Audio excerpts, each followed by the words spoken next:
Vouloir entrer en contact avec une personne ne veut pas dire nuire la personne.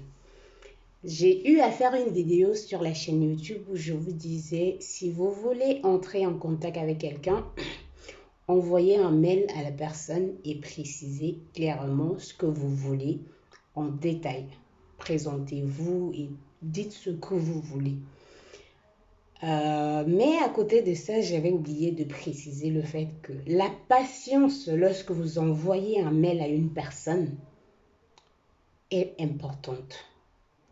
Lorsque vous contactez quelqu'un, gardez en tête que soit il y a d'autres personnes qui sont en train d'entrer en contact avec cette personne-là, surtout si la personne est créateur de contenu comme moi, et je prends l'exemple sur moi, soit la personne n'est pas disponible parce que parfois quelqu'un peut être en vacances, soit la personne est tout simplement occupée à ses propres choses et tout. Et je reprends l'exemple sur moi, je fais ma thèse, je fais la chaîne YouTube en même temps.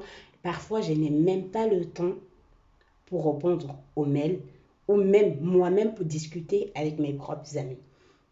Donc, lorsque vous envoyez un mail à quelqu'un le matin et à 14 h, vous demandez déjà à la personne de répondre, alors rassurez-vous que même si on avait envie de répondre à votre mail, ça devient un peu compliqué.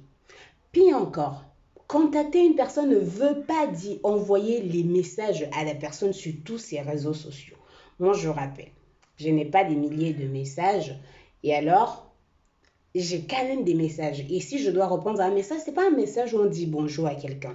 Généralement, les gens ont vraiment des questions qui sont complètes et que parfois, même si tu veux vraiment répondre à la personne, tu es obligé d'aller chercher la réponse toi-même ou d'aller apprendre quelque part pour pouvoir répondre à la personne. Mais lorsque on se réveille, et moi personnellement, c'est ce que j'ai déjà eu la semaine dernière, je profite pour répondre pour en parler parce que je ne peux pas répondre lorsque j'ai ce genre de pression. Quelqu'un m'envoie un message sur WhatsApp, sur Messenger, sur YouTube, sur mes 2 boîtes email, donc ça fait 5 places.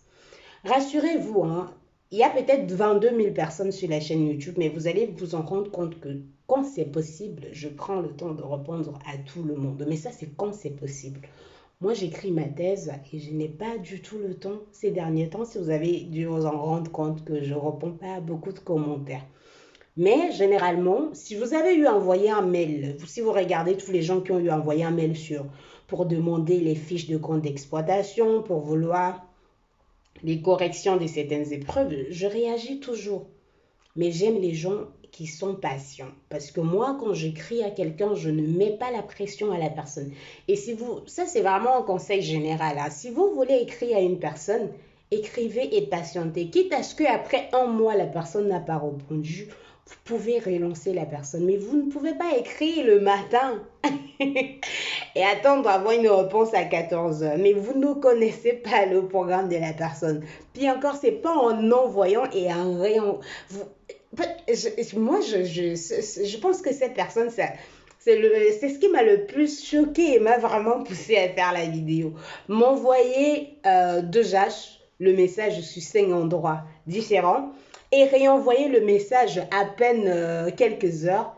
Sérieux, ça ne fait pas sérieux et moi je n'aime pas, personnellement je n'aime pas la pression et sur la pression je ne réagis à rien du tout. Donc quand vous écrivez à quelqu'un, si vous avez vraiment envie d'avoir une réponse, moi particulièrement, patientez.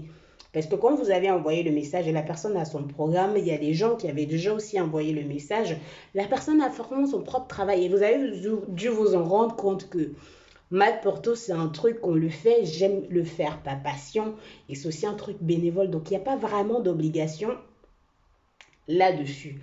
Donc voilà, c'est tout ce que je voulais vous dire ce matin, et j'aimerais profiter pour demander aux personnes qui ont des expériences par rapport à ça et qui ont un conseil à donner, parce que je pense que même si vous êtes en train de créer une entreprise et tout ça, ça va vraiment compter dans votre parcours, la façon avec laquelle vous réagissez, comment est-ce que vous patientez et comment est-ce que vous entrez en contact avec les personnes. Le début est très, très important.